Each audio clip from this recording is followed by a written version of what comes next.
Alhamdulillah, asyhadu an la ilaha illallah wa la syarika lahu, asyhadu anna Muhammadan abduhu wa rasuluh. Allahumma shalli wa sallim wa barik ala nabiyyina Muhammad wa ala alihi wa ashabihi wal bayyinati min amma ba'd. Mari kita awali dengan baca Al-Fatihah bersama. A'udzu billahi minasy syaithanir rajim. Bismillahirrahmanirrahim. Alhamdulillahi rabbil alamin. Ar-Rahmanir Rahim. Maliki yaumiddin. Iyyaka na'budu wa iyyaka nasta'in. Ihdinas siratal mustaqim. Siratal ladzina an'amta 'alaihim ghairil maghdubi 'alaihim waladdallin. Amin. Kita surat baru, buka surat Luqman. Kita belajar surat Luqman. Surat Luqman, surat ke-31. Baik, disimak dulu ya sebentar. A'udzu billahi minasy syaithanir rajim. Bismillahirrahmanirrahim. Alif Lam Mim. Tilka ayatul kitabil hakim. Hudan wa rahmatan lil muhsinin. الذين يقيمون الصلاة ويؤتون الزكاة وهم بالآخرة هم يوقنون أولئك على هدى من ربهم وأولئك هم المفلحون ومن الناس من يشتري لهو الحديث ليضل عن سبيل الله بغير علم ويتخذها هزوا أولئك لهم عذاب مهين وإذا تتلى عليه آياتنا ولى مستكبرا كأن لم يسمعها كأن في أذنيه وقرا فبشره بعذاب أليم إن الذين آمنوا وعملوا الصالحات لهم جنات النعيم خالدين فيها وعد الله حقا وهو العزيز الحكيم. Baik, kita ta'awudz dulu bersama. A'udzu billahi minasy syaithanir rajim. Bismillahirrahmanirrahim. Baik, ikuti saya dulu. Alif Lam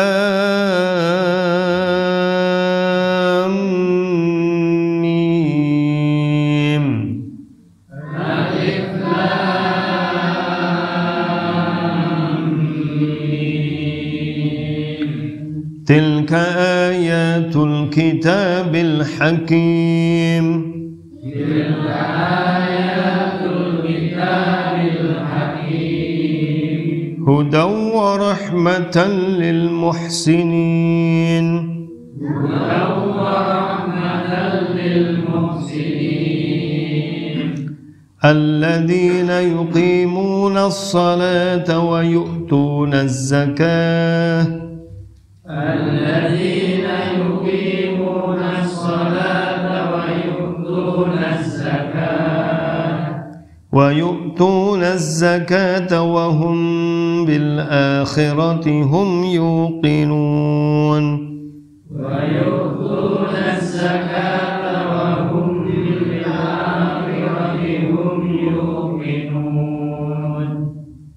أولئك أولئك على هدى من ربهم وأولئك هم المفلحون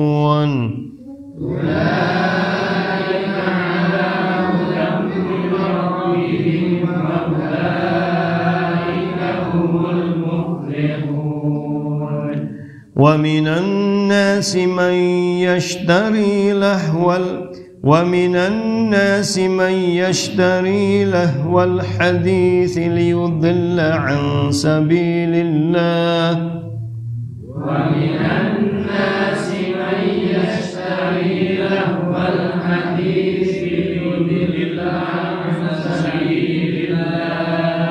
ليضل عن سبيل الله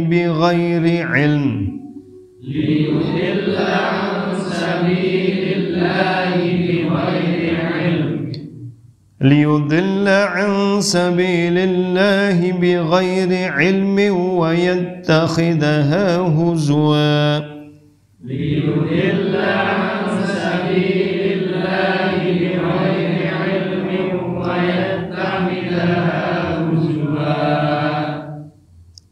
أولئك لهم عذاب مهين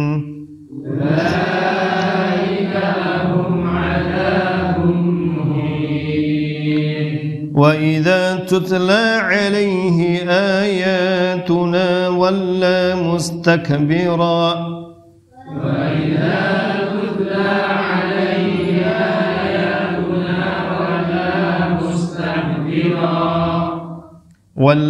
مستكبرا كأن لم يسمعها كأن في أذنين وقرا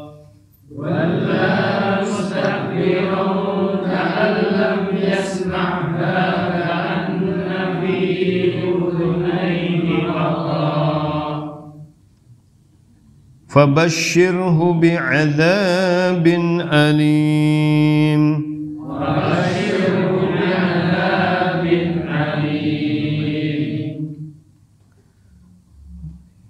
إن الذين آمنوا وعملوا الصالحات لهم جنات النعيم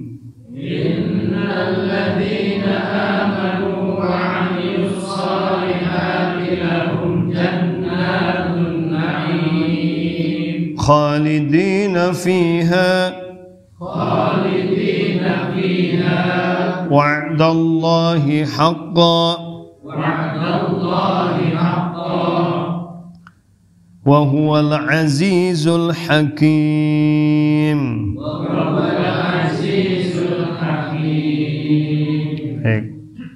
Surat Luqman ya. Luqman itu nama seorang yang soleh yang diabadikan di dalam Al-Quran, dan banyak riwayat tentang Luqman yang semuanya. Kemudian Luqman ini dikenal dengan Luqman Al-Hakim. Ya, Al-Hakim itu sifat yang disandarkan kepada beliau karena beliau dianggap orang yang hakim. Hakim itu orang yang bijaksana. Memang para ulama berbeda-beda riwayat ya tentang siapa itu Luqman gitu. Tetapi sebenarnya kalau kita lihat pesan-pesan yang ada di dalam Al-Quran itu sebenarnya tidak begitu penting lakon ya. Tapi yang penting adalah pesan-pesannya, sifat-sifatnya, kejadiannya gitu. Jadi seringkali di dalam Quran kadang nama tidak disebut gitu. Tapi nama disebut, tapi ulama juga ada beda pendapat. Sebenarnya itu tidak begitu penting. Yang lebih penting adalah pesan-pesan yang ada di dalam Al-Quran tersebut gitu ya. Karena pelajarannya kalau pesan-pesan kejadian-kejadian itu bisa berulang ya. Kalau tokoh-tokoh itu bisa menjadi teladan gitu aja ya. Ini surah Luqman ayatnya berapa? 30 berapa ini? 34 ya, ayatnya 34. Ini masuk golongan surat-surat apa? Makkiyah ya, surat-surat Makkiyah. Baik, kita baca dan terjemah. Alif Lam Mim. Ini tidak ada satupun yang tahu secara pasti maknanya kecuali hanya Allah. Ini termasuk huruf muqatta'ah. Yang dulu sudah pernah saya sampaikan pendapat para ulama tentang huruf-huruf ini. Yang pertama, ya pendapat paling masyhur di antara ulama adalah tidak ada yang tahu kecuali hanya Allah gitu. Nah, tujuannya untuk apa? Para ulama mufassir menyebutkan di antara tujuannya untuk yang pertama memberitahukan pada manusia bahwa Al-Qur'an itu tersusun dari huruf-huruf yang dikenal. Ya, huruf-huruf yang dikenal oleh manusia gitu ya. Itu yang kedua adalah kata-kata seperti ini akan menggugah orang untuk mengetahui lebih mendalam apa setelahnya itu. Jadi ketika mengungkapkan kata-kata yang asing, aneh, itu akan menggugah gairah orang untuk selanjutnya siapa gitu, selanjutnya siapa gitu. Itu diantaranya. Kemudian pendapat yang kedua itu merupakan singkatan.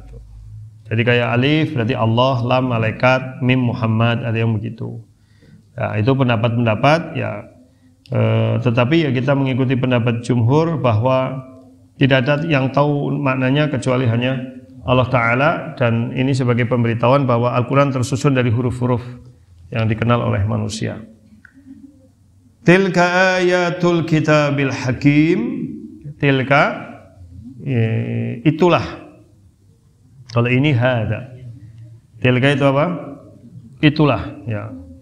Itu menurut Imam As-Sa'di rahimahullah menggunakan kata tilka itu untuk menyebutkan keagungan, ta'zim.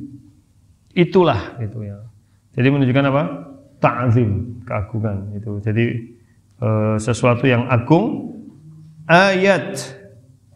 Ya, ayat-ayat itu secara bahasa artinya tanda-tanda. Ya, itulah tanda-tanda Allah, maksudnya Alkitab. Ayat-ayat Alkitab yaitu Al-Quran. Saya sudah pernah sampaikan, saya mengulang lagi mengingatkan, nama yang terkenal ada 4. Satu apa?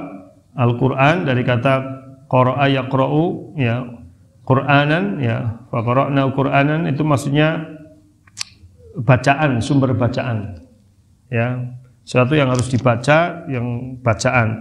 Kedua apa? Alkitab.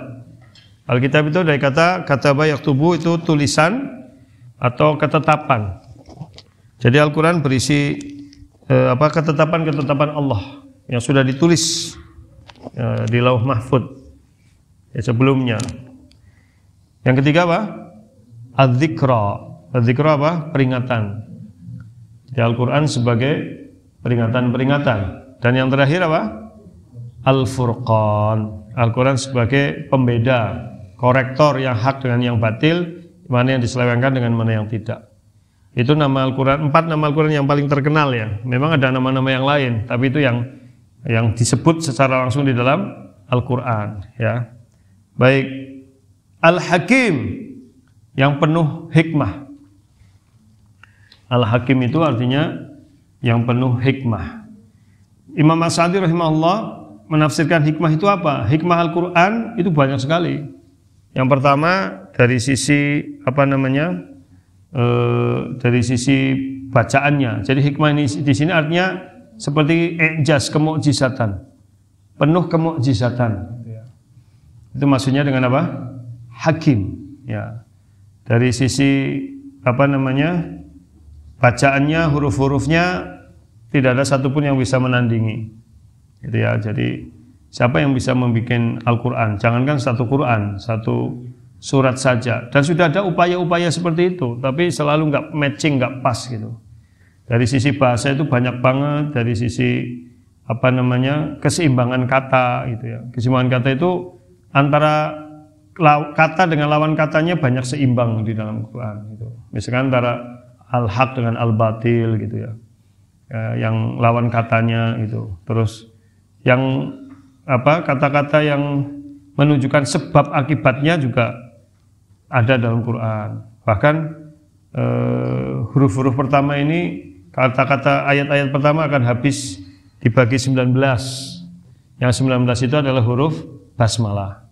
Basmalah kan ada 19 tuh. Bismillahirrahmanirrahim itu totalnya ada 19. Ya banyak lagi lah kemukjizatan dari segi apa? Kata-kata. Kemudian kemukjizatan dari sisi pesan-pesannya. Bagaimana di dalam Al-Quran ini, di dalamnya di mana ada yang hak, ada yang batil gitu ya. Di mana ada targhib, ada tarhib. Jadi ada peringatan, ada ancaman, ada motivasi gitu. Jadi lengkap. Jadi Al-Quran itu jangan dibaca sepotong. Jadi di situ ada ancaman tapi juga banyak sekali motivasi. Demikian juga di dalamnya ada kisah-kisah yang sudah terlupakan dalam sejarah, ya, tapi kemudian Al-Quran mengungkap kembali kebenarannya dan ditemukan bukti-buktinya.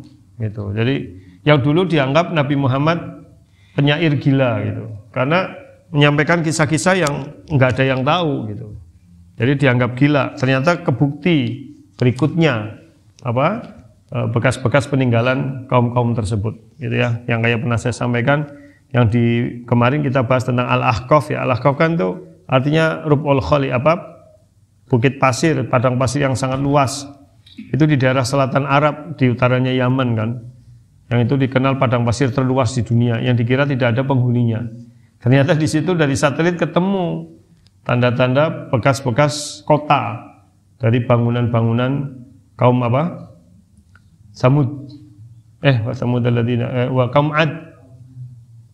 Kaum Ad yang mereka membangun allati lam yukhlaq mithluha fil bilad. Ketemu tuh dari satelit. Gimana orang nggak percaya gitu. Ya, terus kisah kaum Lut, Sodom, yang di dalam Al-Quran disebutkan, yang waktu itu udah nggak terlihat, tapi di dalam Al-Quran disebutkan tanda-tandanya akan diperlihatkan dengan sebagian kota itu nyembul ke atas gitu. Sebagian kota nyembul ke atas, sebagian berada di dasar danau itu. Sehingga orang akhirnya tahu bahwa di sini dulu tempat kota Sodom itu. Dan banyak lagi lah, kayak Fir'aun kan juga. Bahkan muminya ada sekarang. Mumi Fir'aun itu yang hasil penelitian, kalau tidak salah saya pernah baca, mumi itu memang budaya Mesir ya, tetapi ada satu mumi yang kandungan garamnya sangat tinggi, ya, termasuk di paru-parunya ada garamnya atau gimana, dan itu disinyalir hidup pada masa Nabi Musa, Ramses II gitu. Itu berarti adalah Fir'aun itu, ya, karena Fir'aun itu kan dinasti Pak, ada Fir'aun 1, Fir'aun 2, Fir'aun 3, Fir'aun 4 gitu. Jadi ya, dan Fir'aun itu seperti bukan Hamengkubuwono ya. Kayak dinasti itulah, Hamengkubuwono kan ada 1, 2, 3, 4 gitu. Semuanya namanya Fir'aun gitu. Tapi yang hidup pada masa Musa itu namanya Ramses II. Ya Ramses gitu. Ya itu. Ya itu gitu. Itu kisah-kisah, itu kemudian kisah-kisah para nabi juga ada di situ, kisah-kisah orang soleh, termasuk kisah Luqman Al-Hakim ini yang dia menjadi pokok dalam surat ini karena di surat berapa? Disebutkan secara khusus mulai dari ayat ke-13. Nanti disebut kata-kata apa? Luqman, gitu ya. Baik, itu hakim ya. Mana hakim itu. Jadi Al-Quran yang bijaksana, yang penuh hikmah itu. Dari sisi bahasa, dari sisi makna, dari sisi ya bahkan bacaannya saja kalau dibaca walaupun kita nggak tahu artinya, dibaca dengan tartil aja kita bisa gemetar. Itu kan, itu belum hikmahnya dibaca per huruf dapat pahala, gitu ya. Bukan alif lam mim tapi alif 1 pahala, lam 1 pahala, mim 1 pahala. Jadi pahalanya sangat besar baca Al-Quran. Dan hikmahnya lagi dia sakral ya. Sakral itu apapun yang ditulis huruf Al-Quran di situ maka menjadi harus dihormati. Seperti ini memang kertas ya. Kertas ini buatan manusia, tapi karena ada huruf-huruf Al-Quran di situ, ya itu harus dimuliakan. Maka tidak boleh menyentuhnya kecuali orang yang suci. La yamassu ilal mutahharun. Begitu. Ya, jadi betul Quran itu kan buatan pabrik. Iya, buku Qurannya itu. Ini memang kertas biasa, tapi isinya ini menjadi mulia gitu. Sehingga orang menyentuhnya pun harus dalam badan suci gitu. Itu diantara hikmah-hikmahnya ya. Baik, kemudian Al-Quran juga mudah dihafal, dipelajari ya. Walaqad yassarnal Quran lidzikr fahal min mudzakir. Sungguh Al-Quran itu mudah dipelajari, hanya siapa yang mau mempelajari ya. Mudah dihafal juga, itu buktinya penghafal Quran itu tidak pernah habis, selalu ada. Coba penghafal kitab lain ada nggak selain Quran? Nggak ada. Tapi penghafal Al-Quran itu dari zaman ke zaman selalu ada.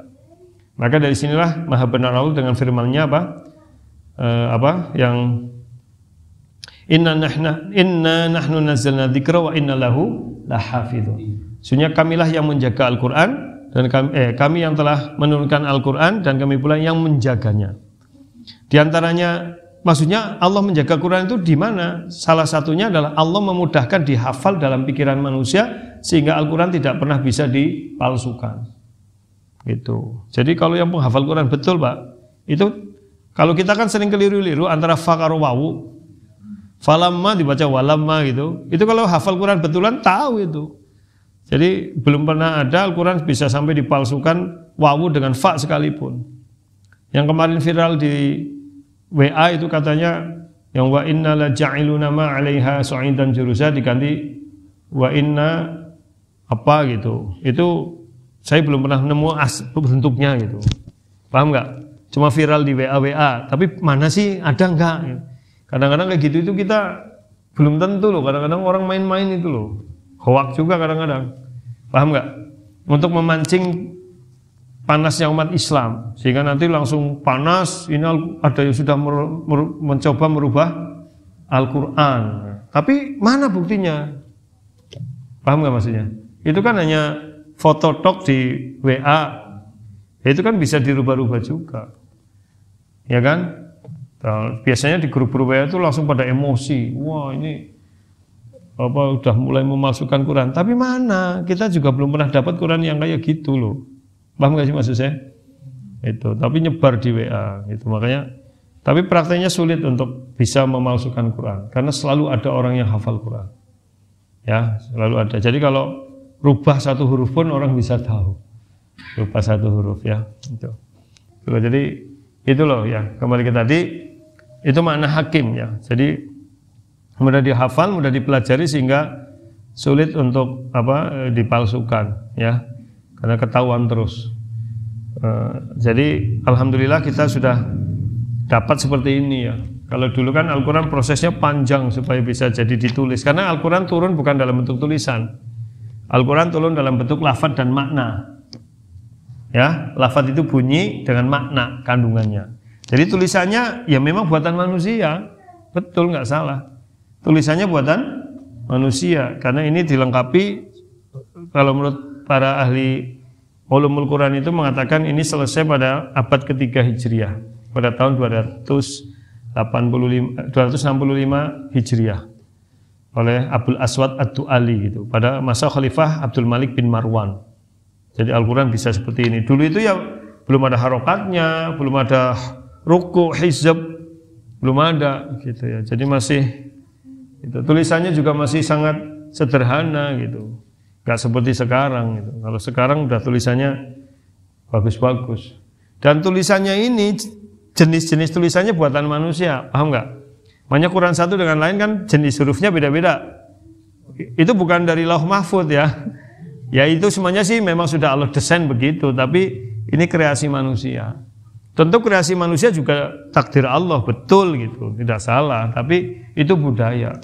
Jadi tulisan Al-Quran, buku Quran itu buatan manusia. Yang dari Allah adalah lafaz dan makna. Tapi sekali lagi, sekalipun buatan manusia itu menjadi mulia karena Al-Quran. Ya, pokoknya apa saja yang ketempelan Quran itu mulia. Ya, manusia kalau udah ketempelan Quran mulia, dunia akhirat itu. Gitu ya, apa saja gitu. Kertas ketempelan Quran ya harus dihormati, nggak boleh sembarangan gitu ya. Masya Allah. Gitu. Baik, tilka ayatul kitabil hakim, itulah ayat-ayat Alkitab yang al-hakim apa? Penuh hikmah. Huda wa rahmatan lil muhsinin, huda sebagai petunjuk. Huda. Saya sudah pernah jelaskan. Menurut Ibnul Qayyim hidayah ada berapa? Ada 4. Pertama, hidayatul ammah. Hidayah ammah itu petunjuk Allah secara umum kepada seluruh makhluknya, baik manusia, jin, malaikat, binatang, itu namanya hidayatul ammah. Termasuk tumbuh-tumbuhan, pohon diberi hidayah sama Allah sehingga pohon cabai ya akarnya hanya nyari zat-zat yang untuk menghasilkan buah pedas. Itu udah hidayatul ammah namanya. Apalagi tawon sudah Allah kasih hidayah, yaitu apa? Wa waha rabbuka ilan nakhli. Allah telah memberi wahyu kepada lebah, maksudnya memberi hidayah, yaitu memberi petunjuk. Lebah itu membuat sarang-sarang di pohon-pohon, di gunung-gunung. Itu insting namanya. Ya. Hidayatul amma itu apa? Insting. Allah memberi insting pada manusia gitu. Pada hewan, tumbuhan semuanya itu insting. Bagaimana ikan salmon, ya kan? Itu netes di sungai, berenang ke laut, sekian puluh ratus hari balik lagi ke sungai di mana dia menetas untuk bertelur lagi. Dari mana dia tahu dulu di situ? Halo? Ya kan, kalau manusia aja kadang lupa pulang. Ini ikan salmon ini tahu loh, dan dia bisa melawan arus kan? Melawan arus, bisa naik ke atas. Nanti begitu dia bertelur mati dia. Itu kan, di situ biasanya banyak beruangnya. Beruang apa, grizzly ya, yang biasa makanin kayak gitu. Gitu tuh. Itu namanya hidayatul ammah. Itu burung bisa bikin sarang, tidak pernah belajar menganyam, dan sarang burung waterproof, anti air loh. Kayak manyar kayak, susu manyar kayak, udan orang mlebu banyune. Dan dia ada tipuan, ada 2 lubang, satu untuk menipu predator. Itu manyar. Siapa yang ngajarin manyar? Apakah ada sekolah pembuatan sarang burung manyar? Enggak ada. Dia insting. Ya, jadi begitu lahir gede, orang enggak pernah belajar, yaitu namanya kalau bahasa manusia kayak ilmu laduni lah. Bisa bikin sarang, insting. Ngerti wadonan gue insting. Siapa sih ngajari manuk ngerti manuk wadon terus kawin duwe ngendok, insting. Ya itu namanya hidayatul ammah gitu. Jadi kok bisa begitu? Ya udah, itulah insting, ya. Yang kedua apa? Hidayatul iman, hidayah iman. Nah, itu hak prerogatif Allah. Ya, hanya Allah yang dan tentu Allah Maha Adil. Jadi tidak mungkin Allah membeda-bedakan makhluknya manusia. Jadi orang yang dapat hidayah memang layak gitu. Jadi itu hidayatul iman. Yang ketiga hidayatul bayan. Hidayatul apa? Bayan. Hidayatul bayan itu Al-Quran ini hidayatul bayan. Itu hidayatul iman tadi juga dengan hidayatul taufik wa dilalah. Taufik dan dilalah itu kayak ilham, petunjuk kebaikan. Gitu loh. Jadi kayak kita ini saya udah pernah sampaikan, saya ulangi lagi. Ini kita belajar begini butuh hidayah enggak? Butuh untuk bisa memahami. Gitu.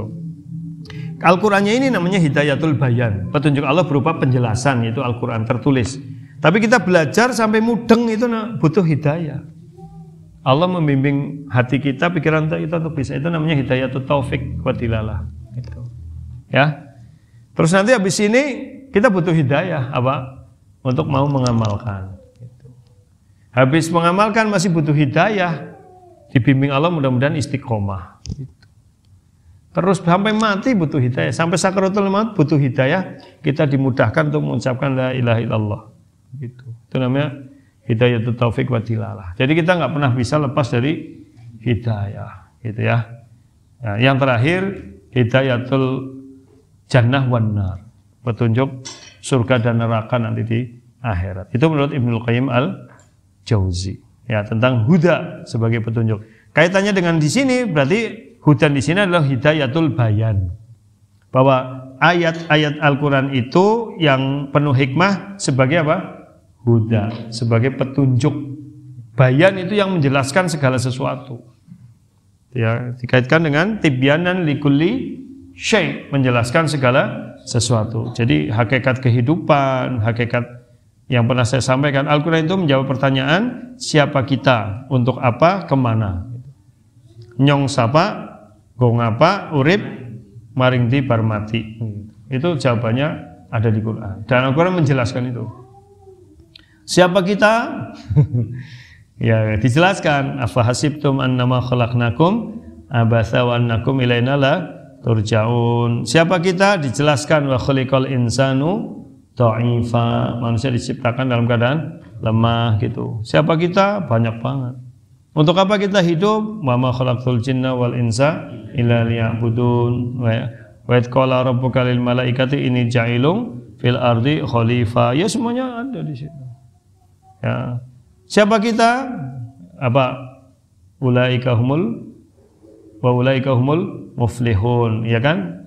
Alladzina yu'minuna gitu. Ada juga yang innal ladzina kafaru sawaun alaihim. Ada juga yang wa minan nasi may yu'minu billahi wa bil yaumil akhir wa ma hum bimu'minin, yaitu. Ada yang kafirun, ada munafikun, ada mukminun, ada muhsinun, itu kan penjelasan semuanya. Kita bisa jadi salah satu itu. Ya, terus kemana kita setelah mati? Oh, udah jelas. Ada surga, ada neraka. Warahmah sebagai kasih sayang Allah. Lah ini penjelasan. Jadi Allah punya Ar-Rahman, punya Ar-Rahim. Ar-Rahman itu sayang Allah kepada seluruh makhluknya sehingga makhluk ada.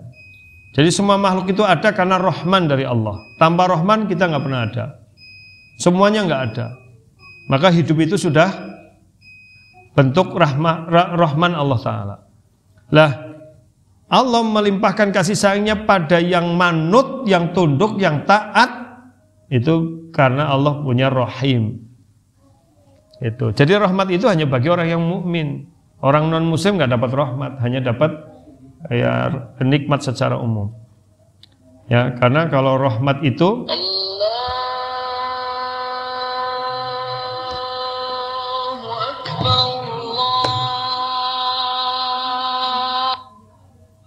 ini kata-kata saya ya, bisa buat status.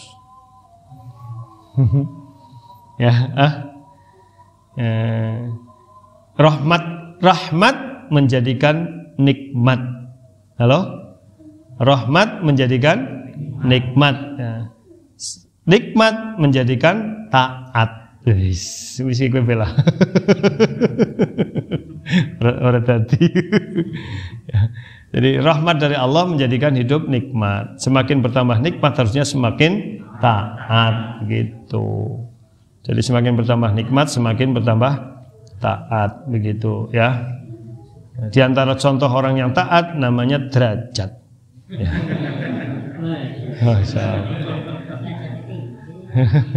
Lalu sing at ngene derajat tok sama maning. Orang anak ya derajat.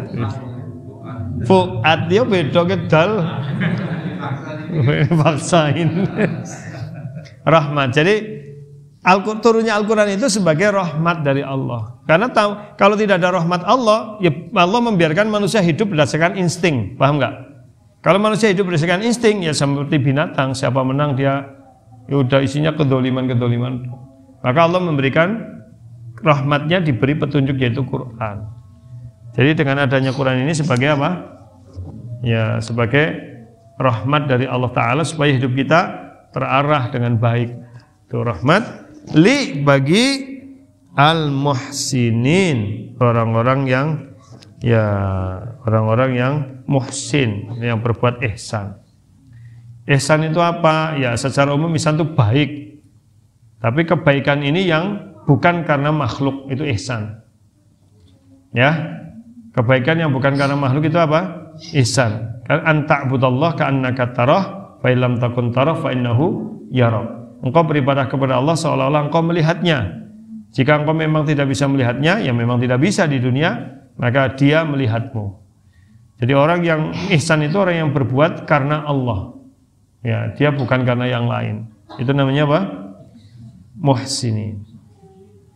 Alladzina, yaitu orang-orang yang yuqimuna, mendirikan, menegakkan. Ya, ini udah berkali-kali disampaikan, bukan melaksanakan tapi mendirikan, menegakkan berarti menjaga keistiqomahannya begitu. Menjaga rukun syaratnya, menjaga hikmah-hikmah setelah sholat. Itu menegakkan kebenaran-kebenaran dalam sholat itu. Wa yu'tuna, dan mendatangkan, membayarkan az-zakah, zakat. Ya. Kalau as-sholat itu secara bahasa adalah adzikru, ya, adzikru wa du'a. Sholat secara bahasa adalah zikir dan doa, itu sholat. Tapi yang dimaksud sholat di sini adalah sholat ibadah yang diawali dengan takbir, diakhiri dengan salam dengan cara tertentu di waktu tertentu karena Allah Ta'ala. Itu namanya sholat. Sedangkan zakat dari kata zakka yuzakki itu artinya suci dan berkembang.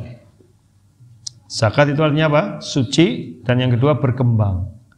Maka maksudnya zakat itu akan mensucikan jiwa manusia karena dia ingat harta dari Allah sehingga tidak terikat dengan harta, dan mensucikan harta yang dia miliki karena dikeluarkan hak-hak orang yang membutuhkan. Dan zakat berarti berkembang. Sebagian ulama mengatakan zakat itu disebut berkembang karena akan mengembangkan ekonomi umat, menjadikan ekonomi hidup. Karena kalau tanpa zakat ekonomi mati, karena hanya berkumpul di orang yang kaya saja. Kan gitu logikanya gini Pak. Orang kalau kaya sampai nisab, ya kan, harus dikeluarkan zakatnya. Berarti kalau udah sampai nisab, gelem ora gelem kudu metu kan? Metu dinen haming sawa. Fakir miskin ya 8 golongan. Sing wong melarat nek nyekel duit ditabung apa dibelanjakan?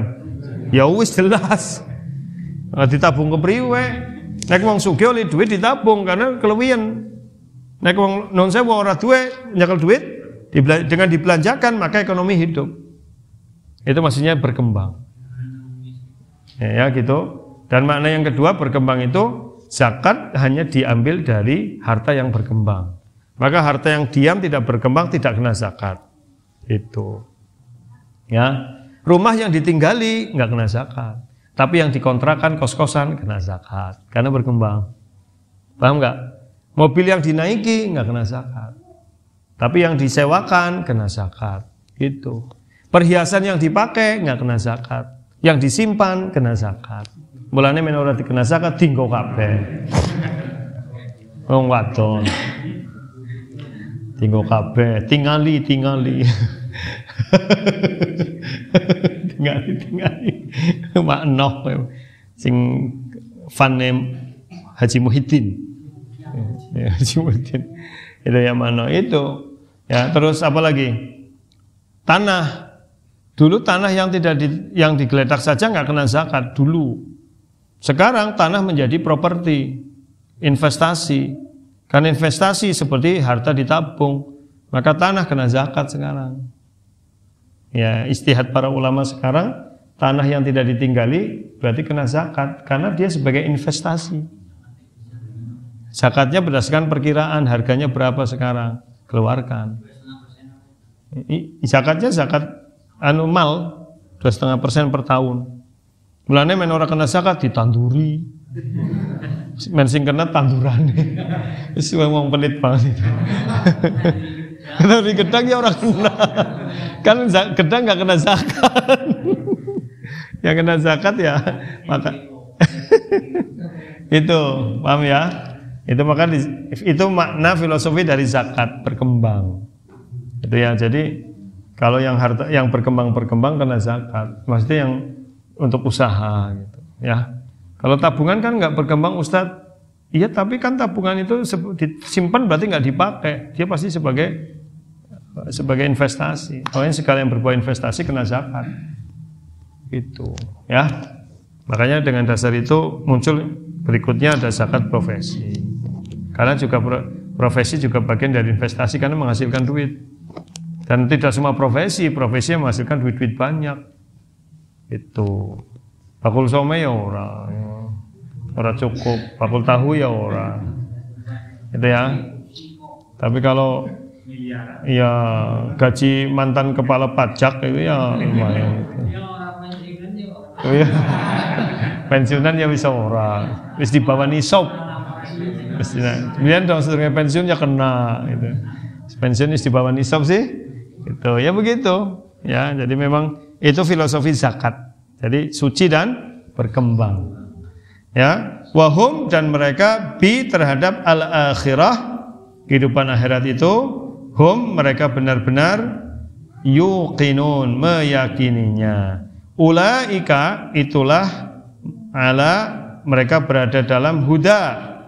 Ya, huda yang di sini bukan huda yang tadi. Paham enggak? Huda yang tadi hidayatul bayan. Huda yang di sini berarti hidayatul taufik wa dilalah. Hidayatul iman itu mir rabbihim dari Rabb mereka gitu. Wa ulaika dan itulah mereka hum al-muflihun, orang-orang yang berbahagia, yang beruntung, falah, yang sejahtera dunia akhirat. Udah ya, cukuplah.